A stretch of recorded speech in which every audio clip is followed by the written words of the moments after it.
Supremo Tribunal Federal usurpa Congresso e pauta descriminalização de drogas. Está aqui a notícia. Após quase 8 anos, o Supremo Tribunal Federal pode voltar a julgar nesta quarta-feira, dia 24, foi ontem, uma ação que discute a descriminalização do porte de drogas. Os defensores da liberação do porte de pequenas quantidades para o uso pessoal argumentam que a criminalização fere princípios constitucionais como o direito à privacidade de cada indivíduo. Ah, Jesus. Eles também afirmam que a criminalização não tem mostrado resultados na redução do consumo do tráfico. Por outro lado, os críticos da descriminalização acreditam que a medida teria o efeito de aumentar ainda mais o consumo e o tráfico. Há também questionamentos sobre se o STF deveria decidir sobre essa questão, ou se apenas o Congresso poderia liberar o porte para o consumo, aprovando uma mudança na lei atual. Quando o julgamento foi iniciado em 2015, 3 ministros decidiram a favor da descriminalização. No entanto, apenas Gilmar Mendes votou pela liberação para qualquer tipo de droga, enquanto Luiz Roberto Barroso e Edson Fachin votaram para restringir a medida à maconha por considerá-la uma droga mais leve. O caso foi interrompido por um pedido de vista do então ministro Teori Zavascki, é isso, né? Que faleceu em 2017. Embora a ação esteja liberada para voltar à pauta desde o final de 2018, a forte oposição do ex-presidente Jair Bolsonaro acabou contribuindo para o adiamento da retomada do julgamento, de acordo com juristas que acompanham o tema. Assim, se eu fosse pensar numa notícia dessa uns anos atrás, eu pensaria que eu estaria meio insano. Mas você lê que maconha, outros tipos de drogas não fazem mal nenhum, é um negócio meio difícil de engolir, né, presbítero? Como que engole uma coisa dessa? Se essa discussão fosse no Congresso, pelos parlamentares que foram colocados lá exatamente para fazer isso, tudo bem, né? Ou seja, nem sempre nós temos a lei que nós queremos, mas eles representam a maioria, o nosso sistema democrático, né? Ou seja, nós não exercemos democracia direta, a não ser em 2 situações específicas, né? Referendo e plebiscito. Agora, no resto, ou seja, no geral, a nossa democracia ela é representativa, ou seja, nós elegemos representantes e esses representantes vão votar leis. A nossa Constituição ela estabelece um princípio muito basilar, um princípio muito forte, que chama princípio da legalidade. Porque, veja bem, você está num Estado chamado Estado de Direito, Estado Democrático de Direito. Quando você tem lá a abertura da nossa Constituição, diz que o Brasil, a República, mas antes de falar do sistema republicano, ele vai falar, olha, é um Estado democrático de direito. Isso é a natureza de como organizamos nosso Estado. E o que é Estado democrático de direito? Estado democrático significa que Estado de direito significa que quem impera é a lei, quem manda é a lei. Democrático significa quem faz a lei. São os representantes eleitos democraticamente. Não é um rei, não é um tirano, né? Alguém que tá... Não, tem que ser democrático. Ou seja, um sujeito não pode entrar lá pela força e começar a legislar. Uhum. Né? Ele tem que ser colocado pela via do voto. Democrático, eleito. Olha só, já começa por aí. Aí a Constituição vem e fala assim, bom, então dentro desse Estado de Direito estabelecemos como um dos principais princípios constitucionais, um dos mais pétreos, a legalidade. Já que é Estado de Direito, é o império da lei, então o princípio da legalidade. O que diz o princípio da legalidade? Ninguém será obrigado a fazer ou deixar de fazer nada, senão em virtude de lei. Ou seja, se tem a lei, eu sou obrigado. Se não tem a lei, eu não sou obrigado. Ok? E aí ainda tem ainda mais a lei criminal, que ainda tem princípios específicos. Não existe crime sem lei anterior que o defina, nem pena sem prévia cominação legal. Ou seja, você não pode, o sujeito lá praticou um ato, aí escandalizou a sociedade, você vai lá, mas peraí, não tem nada na lei. Não, então peraí, vamos criar agora. Aí cria, aí vai lá e pune o cara pelo que ele fez antes da criação da lei. Isso não é possível. Só posteriormente. Então isso aí está dentro de uma coisa chamada legalidade. princípio da legalidade, um princípio constitucional. E aí nós ouvimos hoje ministros da Suprema Corte ignorando completamente esse princípio. Mas completamente. Ah, eu vou discutir aqui por causa do princípio da privacidade. Você sabe onde é que está o princípio da privacidade em relação à legalidade? Onde? Muito abaixo. Muito abaixo. Muito abaixo. Que privacidade que teve o deputado Daniel Silveira, a mulher dele, a família deles? Que privacidade eles tiveram? Que privacidade teve o ajudante de ordens do presidente da República? Que privacidade teve aquele jornalista que foi perseguir? Que privacidade tiveram? Né?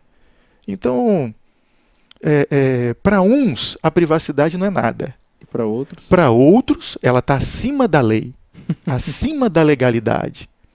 Então, quer dizer, que tipo de mente é essa que nós temos nessa configuração? Veja bem, não estou falando nada contra o STF, estou falando contra os ministros que estão lá. Que não é preciso ser jurista para perceber que eles não estão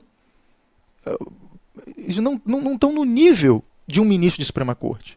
Não estão, eles simplesmente desprezam o princípio da legalidade. Vou dar outros exemplos aqui. Esse que o pastor está falando, estão começando, eles estão em devaneios. Estão em devaneios. Eles perderam a noção de ponderação de princípios constitucionais. Isso é a base de das decisões de uma Suprema Corte. Uma Suprema Corte não consegue tomar uma decisão só com base num princípio. Sempre vão ter 2, 3 que eles vão ter que ponderar.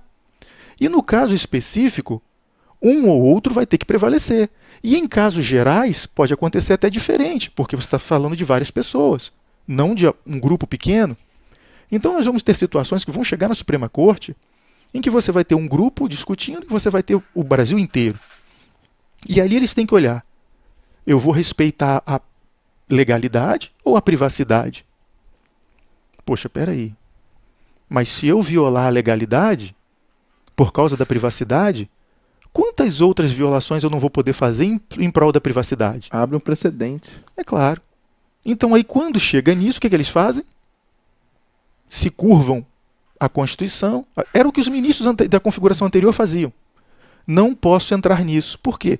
Porque senão eu vou vulnerar a atividade daquele legislador que existe uma lei. Não é que não existe, não. Não é que não existe lei criminalizando. Não, como eu falei aqui, se não existisse, o sujeito podia portar a droga para consumo próprio.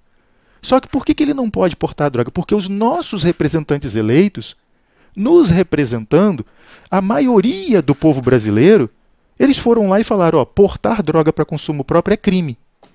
E todo o povo brasileiro quer isso. Agora, chegam lá.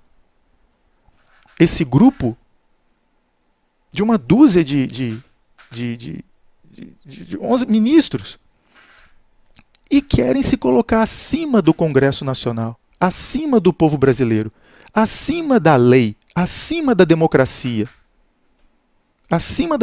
representativa. E começar a debater como se fossem tiranos, imperadores. Olha, peraí, eu acho que a privacidade, eu acho que pode. Aí o outro ainda no devaneio, ainda fala assim, não, mas eu acho que só a maconha.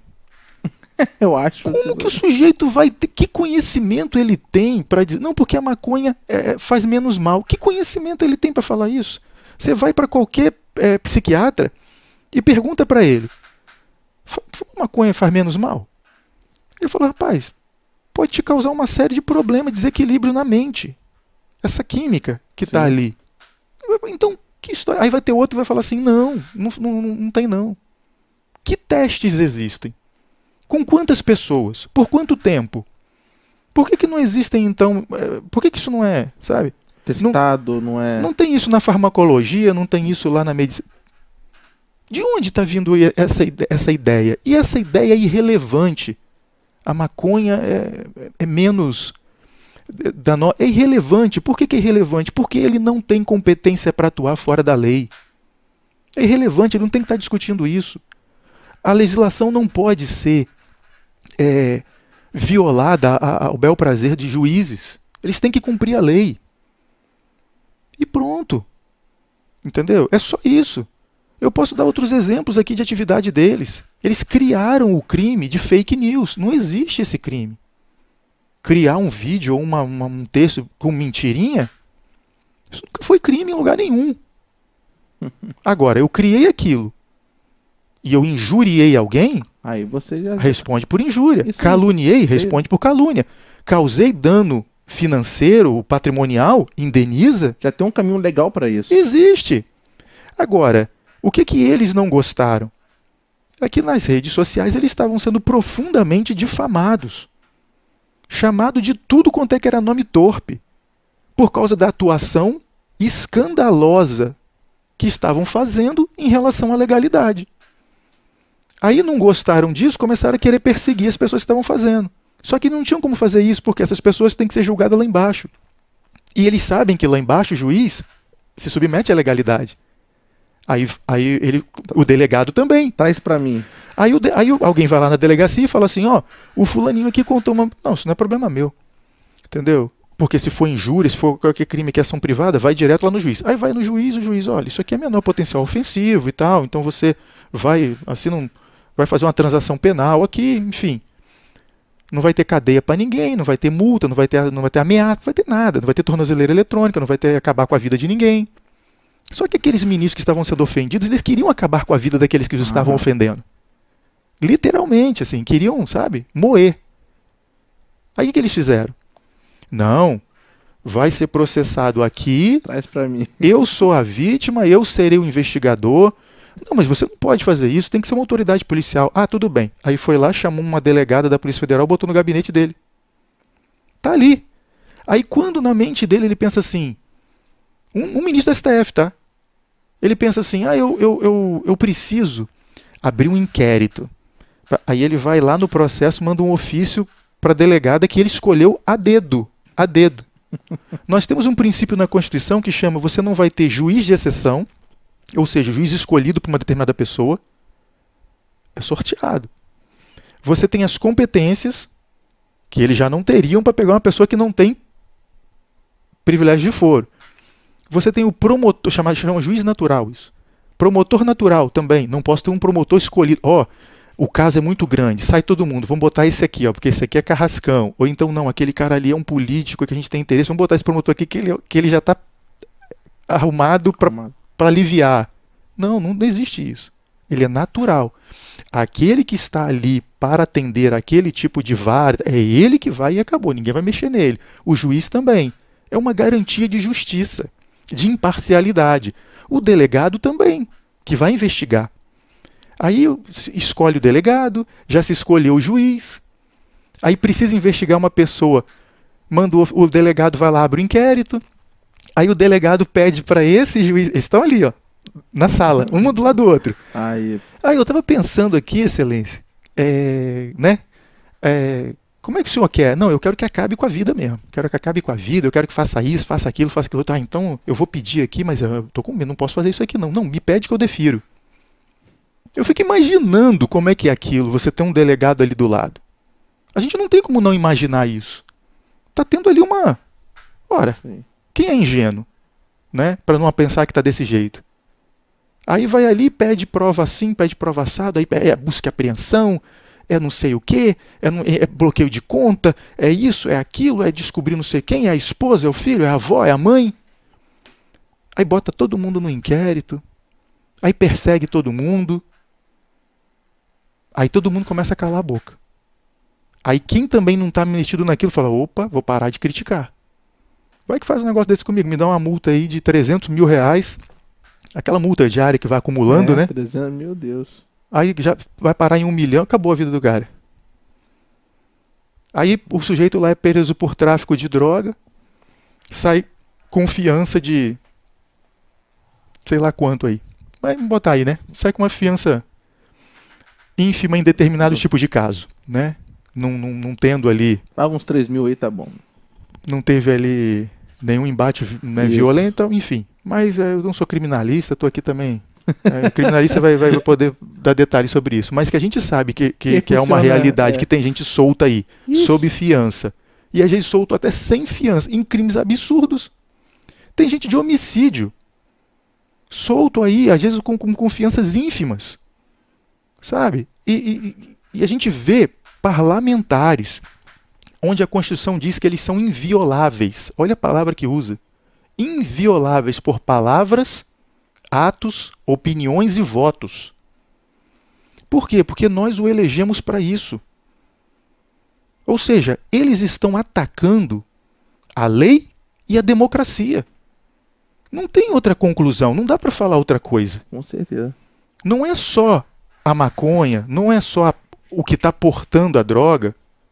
Daqui a pouco eles vão querer, aí eles já querem se meter em aborto, aí daqui a pouco eles vão se meter em organização de gênero, aí políticas públicas para gênero, e aí banheiro não sei o que de escola, e daqui a pouco eles estão mandando em tudo. Porque existe a lei e eles falam, ó, agora não é para cumprir mais a lei não. A lei fala que é crime portar droga para consumo. Nós agora estamos dizendo que não é mais crime. Ou seja, e a competência e o trabalho dos parlamentares foi tudo jogado fora. Todo esse sistema de competência, eles estão fazendo o que querem. O que querem.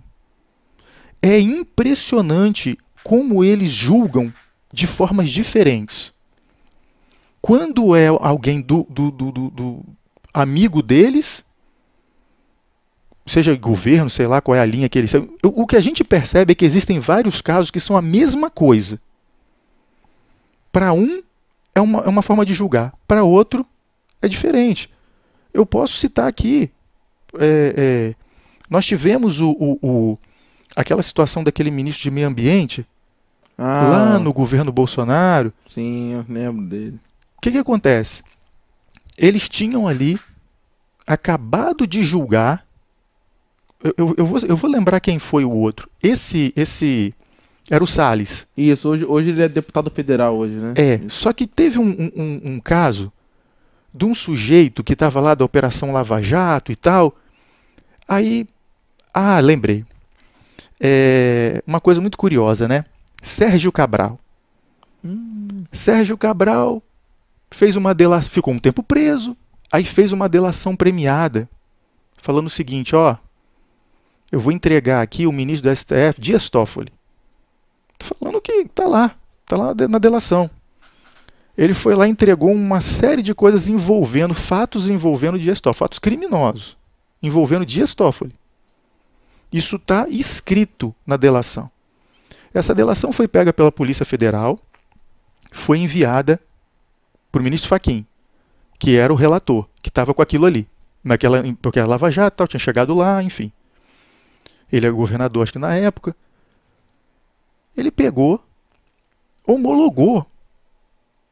A homologação da delação, ela acontece primeiramente, monocraticamente, pelo juiz, que é num órgão colegiado, pelo juiz relator, o ministro relator, e depois ela tem que ser definitivamente aprovada por todos os outros ministros do plenário.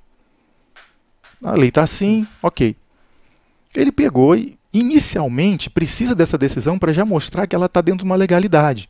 Então ele foi, confirmou que aquilo era legal e deu continuidade. Aquilo ficou lá. Aí ele pegou, o Fachin não sabia como lidar com aquilo, tinha que julgar o processo, ele falou assim, ó, vou jogar para o plenário. Aí jogou aquilo para o plenário. Quando o Gilmar Mendes ficou sabendo, repreendeu severamente o Fachin. Como quem diz assim, que loucura é essa que você está fazendo? Era para você ter matado isso lá no início. O Brasil inteiro agora vai ficar sabendo. Olha essa situação. Veio para o pleno e tal. Como quem diz assim, você é louco, né? É isso aí. Aí o que aconteceu? Foi para o pleno. Aí desgastou os ministros, porque os ministros tinham que encontrar uma saída para aquele cara. Porque estavam numa organização corporativa. Se não protegeu o Toffoli, quem vai proteger quem ali? Isso aí. Se cair um, cai todos. O que aconteceu? Resultado do julgamento. Tudo nulo. Por quê? O Ministério Público não participou. Vamos encontrar alguma coisa aqui. Como dizia Rui Barbosa, né? Por se multiplicarem as nulidades. Por se multiplicarem as nulidades. O homem honesto, ele até se envergonha da virtude, sabe? Então, é isso aí. Eles são multiplicadores de nulidades. Essa é a especialidade dessa configuração de ministros que está lá. Meu Deus. É o que os fatos mostram.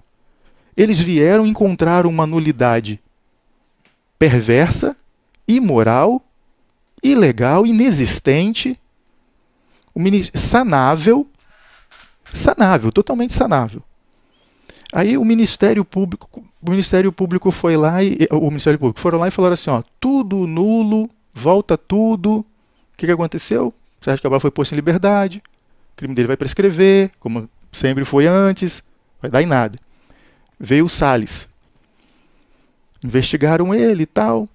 Começaram uma investigação secreta lá, assim, né, sem ninguém estar sabendo. Secreto no sentido de um inquérito sigiloso mesmo.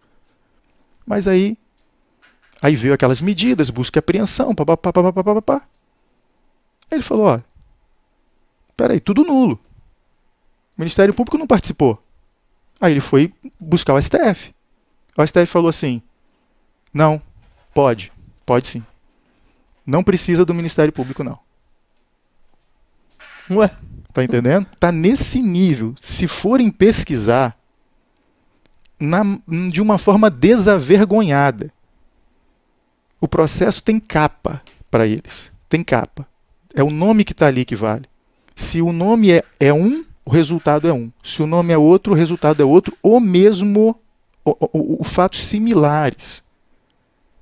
É isso que nós estamos vivendo hoje. E por que isso é perturbador? Porque nós confiamos na legalidade, como eu já falei aqui antes.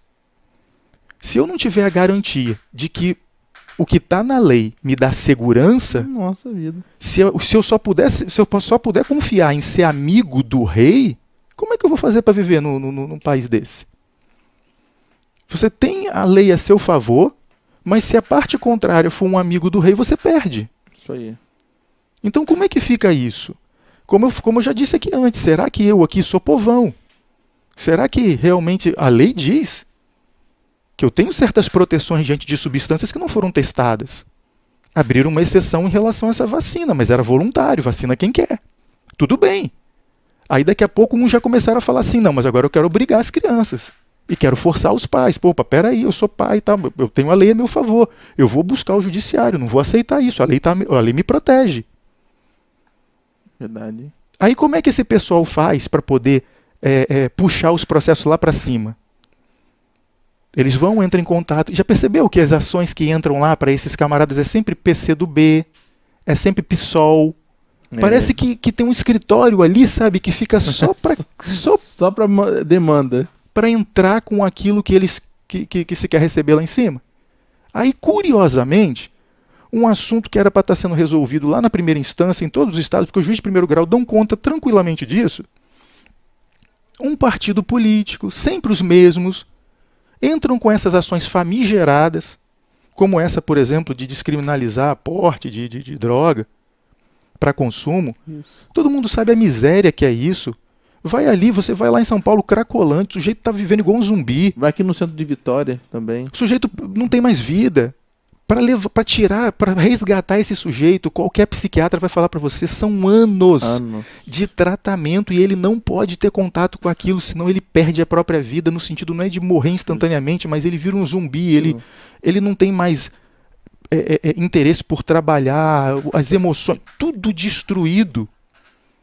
O nosso legislador fez uma escolha representando o povo brasileiro por causa desses valores que eles não têm que se meter, sabe? E aí a gente tem aqui esse tipo de questionamento que, assim, a gente fica perplexo com essa situação.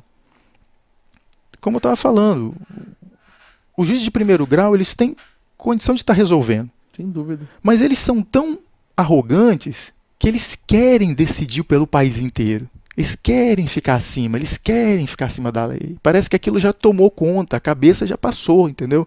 Já passou do limite. Eles estão completamente embriagados pela própria arrogância. É aquela coisa, né? Parece que fizeram a primeira vez, conseguiram... Estão fora de controle. Vão escalando e agora... A arrogância saiu de controle. Aí vai ali, pede para um partidozinho político entrar com aquele tema, aquele partido tem a competência para entrar com uma ação diretamente na corte de, por exemplo, inconstitucionalidade ou descumprimento de preceito fundamental. Ele entra ao sujeito, pronto, me dá aqui. Eu vou decidir pelo país. Aí pega casos que não cabe ele trabalhar aquilo é do legislativo. Mas aí ele inventa um princípiozinho, como por exemplo, ele puxa lá a dignidade da pessoa humana. Dignidade. Pronto, segurança jurídica. Você coloca o que você quiser aí. Só que aí eu tenho que ponderar. Não, tudo bem, eu posso colocar qualquer coisa aqui, mas e a legalidade? Não posso violar? E esse outro princípio aqui, liberdade de expressão, liberdade de culto, não posso violar? E esse outro aqui, então eu vou ponderar e vou limitar essa situação. Não, ignoram, pegam um lado só e fazem o que bem querem. E quando não querem esse lado aqui, de uma forma esquizofrênica, esquecem esse, decidem para cá e você tem duas jurisprudências, uma contrária à outra. Isso é o que é a produção atual dessa configuração de Suprema Corte. E está chegando a um ponto em que, na verdade, já passou do ponto do tolerável. E qual é a solução para isso? A competência constitucional é dada ao Senado Federal para controlar esse tipo de coisa.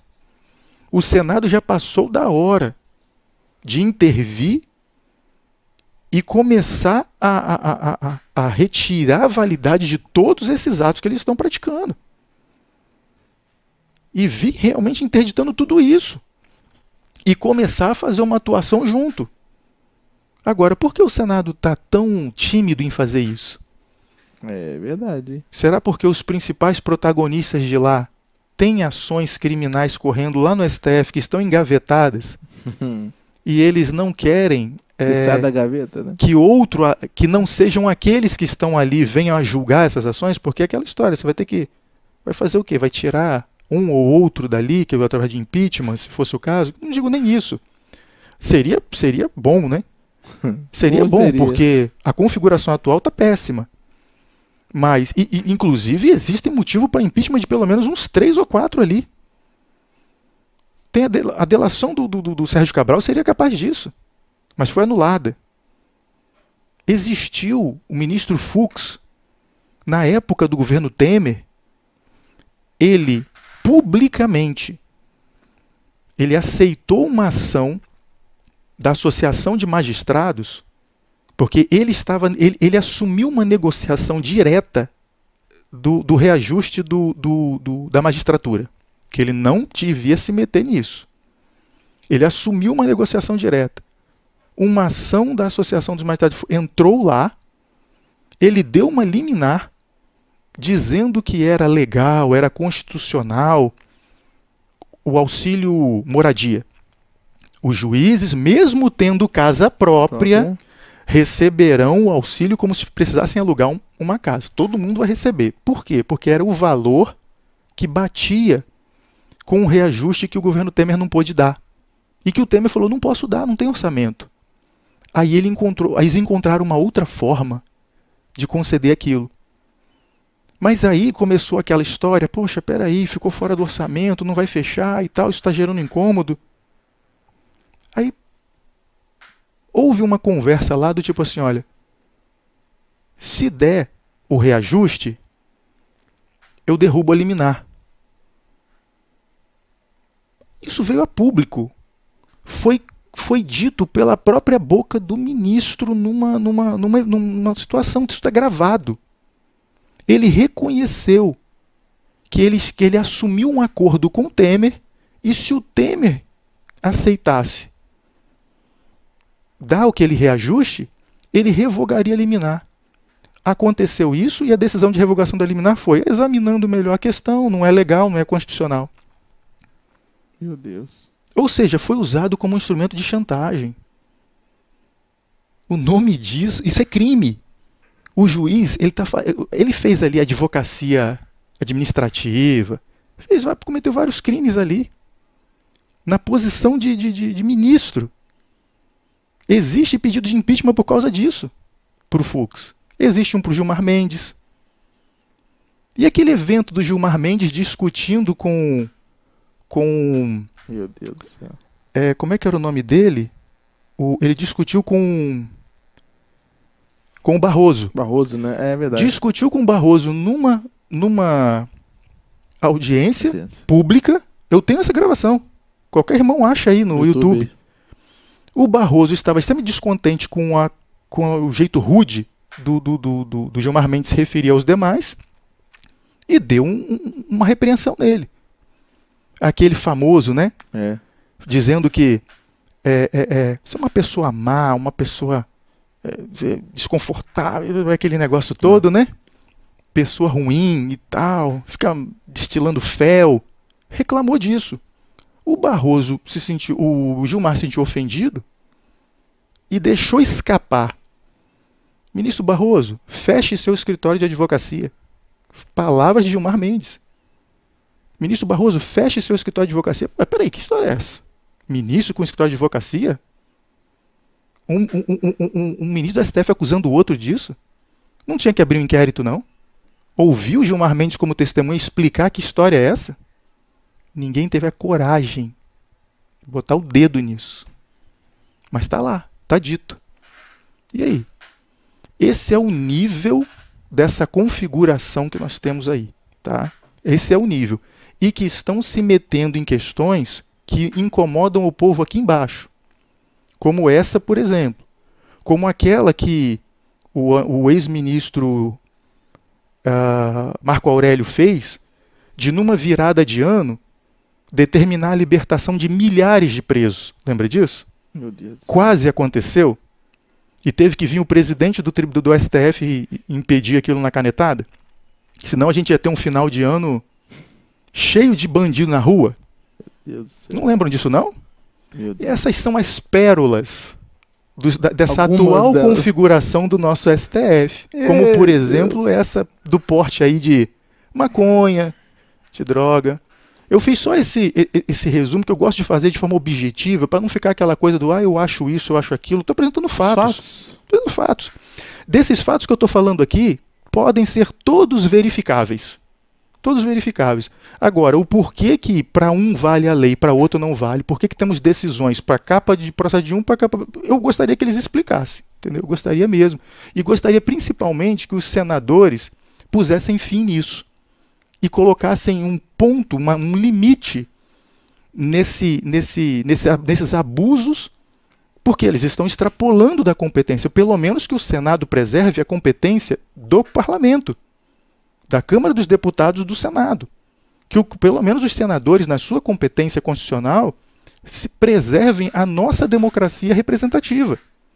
E a lei, entendeu? É o que eu acho que as pessoas, os eleitores, deveriam instar os seus senadores a fazerem isso.